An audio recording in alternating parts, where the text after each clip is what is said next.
शिव जी कर पहुंच गए हर हर महादेव कहते आओ आओ व्यास नारायण आओ। व्यास नारायण कौन है? शिव जी चेला मन से मन के गुरु व्यास नारायण। चाहे कोई गुरु बनाओ, हाँ वो गुरु व्यास नारायण के नाम से ही प्रणाम करना।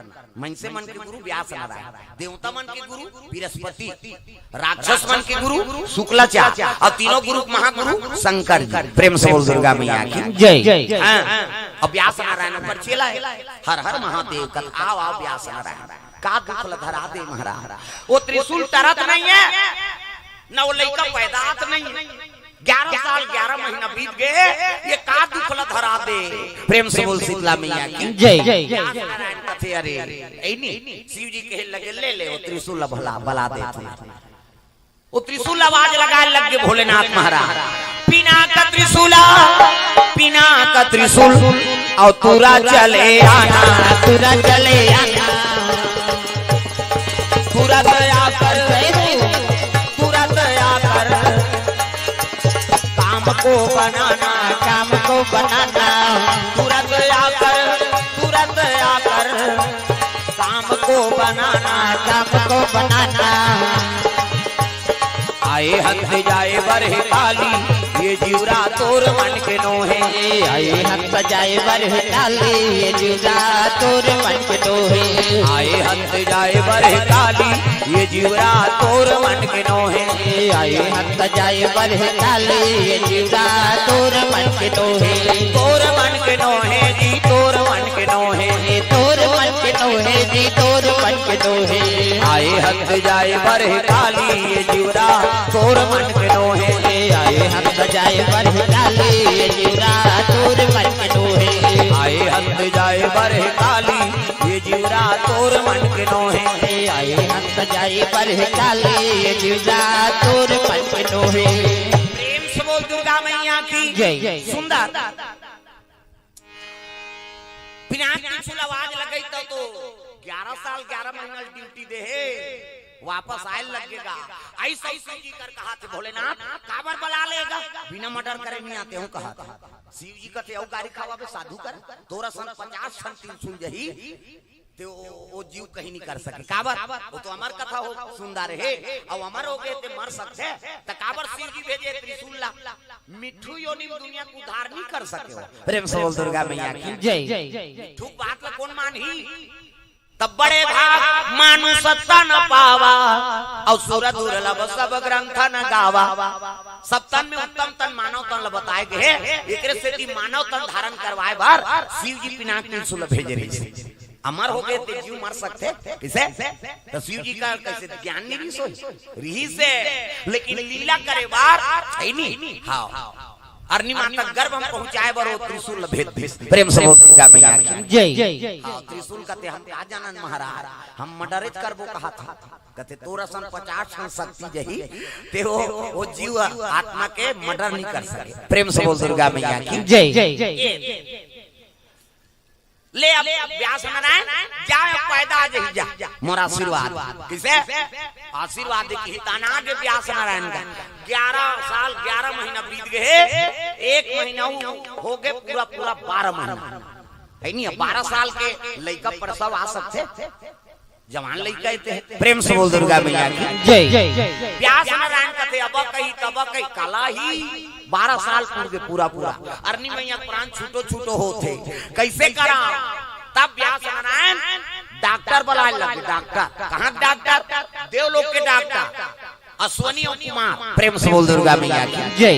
ये कौन सूर्य देवता का बेटा है। सूर्य देवता की 3 पत्नी कैसे 3 जन नारी संज्ञा गर्भ से शनि देवता जन्म ले है नहीं। छाया गर्भ से यमराज और यमुना मैया जे जीव लेके काम करते सूर्य देवता का बेटा है। यमुना गंगा यमुना कथन वो यमुना सूर्य देवता की बेटी है। प्रेम से बोल दुर्गा मैया की जय। अब बड़वा नाम की स्त्री सूर्य देवता के तेकर से 2 पुत्र हो से एक जन के नाम अश्वनी और एक जन के नाम कुमार।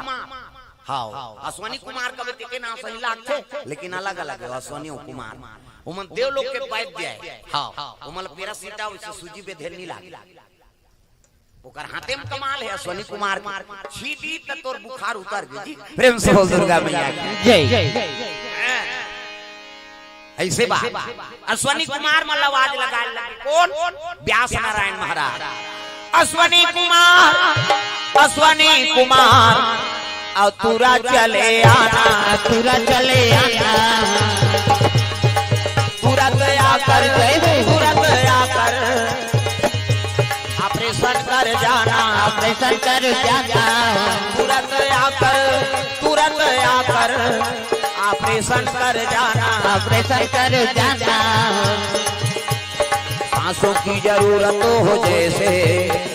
सांसों की जरूरत हो जैसे जिंदगी के लिए प्रभु का भजन चाहिए आत्मा के लिए प्रभु का भजन चाहिए आत्मा के लिए सांसों की जरूरत हो जैसे हम लोग का करना है कटका जवान बंद होते जाते हैं हाथ कहीं हाँ अभी उजारा थे वो समझ गए मुलाकात है कहीं के वो अब्बर जवान कैसे करेगी भजस नहीं है तो लका करना है अच्छा नहीं आए कैसे भजो नी भजो में अंग्रेजी बताऊं नाम नहीं जानूं तो लोगरा कलर जान कैसे सब ताली बजाने हैं सांसों की जरूरत हो जैसे जिंदगी के लिए प्रभु का भजन चाहिए आत्मा के लिए प्रभु का भजन चाहिए आत्मा के लिए बस एक भजन चाहिए आत्मा के लिए बस एक भजन चाहिए आत्मा के लिए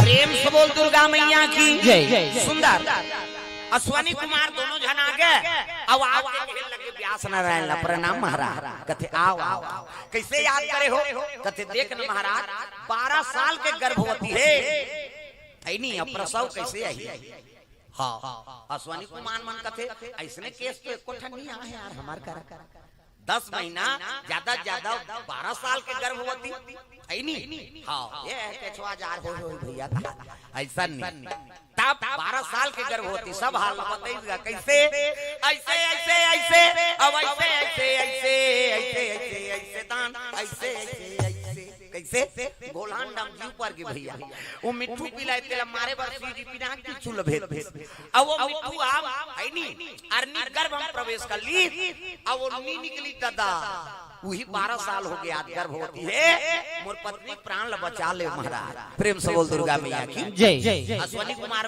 कथे फिकर मत करो महाराज ऐनी प्राण बांध के कि कमंडल ले जल निकाली आओ अरनी मैया के मुख में छीट दीनगा बेहोश हो गए हमने उल्टा कर था कैसे बेहोश रहते कर ऊपर पानी छीट वो मन बेहोश करे बार पानी छीट दी कैसे हां बेहोश हो गया ऑपरेशन कर दीन दादा प्रेम से बोल दुर्गा मैया की जय ऑपरेशन करी तब हां 12 साल के लड़का है नी वहां गर्भ हम प्रवेश से भजन करते भगवान तक है नी रघुनाथ में अनाथ हूँ तार ले मोला रघुनाथ में अनाथ हूँ तार ले मोला रघुनाथ में अनाथ हूँ तार ले मोला रघुनाथ में अनाथ हूँ तार ले मोला दीन बंधु दीनानाथ सब कथे तोला दीन बंधु दीनानाथ सब कथे तोला रघुनाथ में अनाथ हूँ तार ले मोला रघुनाथ में अनाथ हूँ तार ले मोला रघुनाथ में अनाथ हूँ तार ले मोला रघुनाथ में अनाथ हूँ तार ले मोला भजन करा थे वो लड़का निकाल दी दादा चिंगी चंगा धर 12 साल के लड़का कैसे और जैसे निकाली से फिर ऑपरेशन कर दी हाथ ऐसे कर दी दादा 1 2 3 50 दो मेरी कहे कैसे देवता है ना थोड़े सीलत रही हाथ ऐसे कर दी सिंहल फोकस निकलते देवता मन मोरो निकलते फिर अंजोर में नहीं दिखते अंधियार में को कनी दिखतीस गा प्रेम से बोल दुर्गा मैया की जय ऑपरेशन हो गए अरनी माता होश में आ गई व्यास नारायण कथे काला खही कथे मन माने है नी रायता खवा कही चुन होई आजकल गर्भवती रहते ऑपरेशन होते ते माला कथे खट्टा वट्टा नहीं खाना है वजन काम कहीं नहीं करना है कथे जा नंदिया में दुपा क्या भेजा है नानमुन ऑपरेशन करता थोड़े वो दिन ले ऑपरेशन खुले ओकर बबल जानती सब वेद पुराण में वर्णन है। वैज्ञानिक बनाते मन कहाँ बना थे, सब वेद पुराण अध्ययन करते। डॉक्टर बनाते मन कहाँ से बना थे, सब वेद पुराण अध्ययन करते। सबले बड़े वैज्ञानिक कौन है? रामायण में आरती गाथा वाल्मीकि कवि ज्ञान विशारद, वाल्मीकि ज्ञान विशारद, सुख सनकादि देश अनुसारद, सुख सनकादि देश अनुसारद, वाल्मीकि कवि ज्ञान विशारद, वाल्मीकि ज्ञान विशारद। वाल्मीकि विज्ञान विशारद। ये दुनिया में विज्ञान विशारद करने वाला कौन है? वाल्मीकि। अब वाल्मीकि कौन रही से? अगले जन्म के डाकू हुआ, रत्नाकर नाम के 9 हड़िया जनेऊ रखरीस मर्डर कर। साधु ब्राह्मण के 9 हड़िया को कनीगा कैसे? हाँ 9 हड़िया। और उल्टा नाम जब के ब्रह्म ज्ञानी बन गयो, राम नाम में अक्का पावा है नहीं। हाँ नारद जी गुरु बनी तब कहे लगे तुला राम राम कहे ना। हाँ अभी आसन वासन लगा भूला के दादा काकी से वो साधु कथे मरा मरा की का रात दिन मर्डर करके टकरा है। हम भोसे और छटपटाए तो हाँ मरा ऐसे कहा है नहीं। तब मरा मरा कहीं टकरा रही से तो राम कहल कहे रही से मरा मरा शुरू कर दी सो। तब अरे उल्टा नाम जपत जग जाना रामा सिया रामा, उल्टा नाम जपत जग जाना रामा सिया रामा, वाल्मीकि भय ब्रह्म समाना रामा सिया रामा, वाल्मीकि भय ब्रह्म समाना रामा सिया रामा, वाल्मीकि भय ब्रह्म समाना रामा सिया रामा, वाल्मीकि भय ब्रह्म समाना रामा सिया रामा। सुर लिखे रामायण तुलसी बड़ा जो होगे ना, सुर लिखे रामायण तुलसी बड़ा जोर होगे ना, गाँव सहरिया गली खोलवा, गाँव सहरिया गली खोलवा, होगे ना।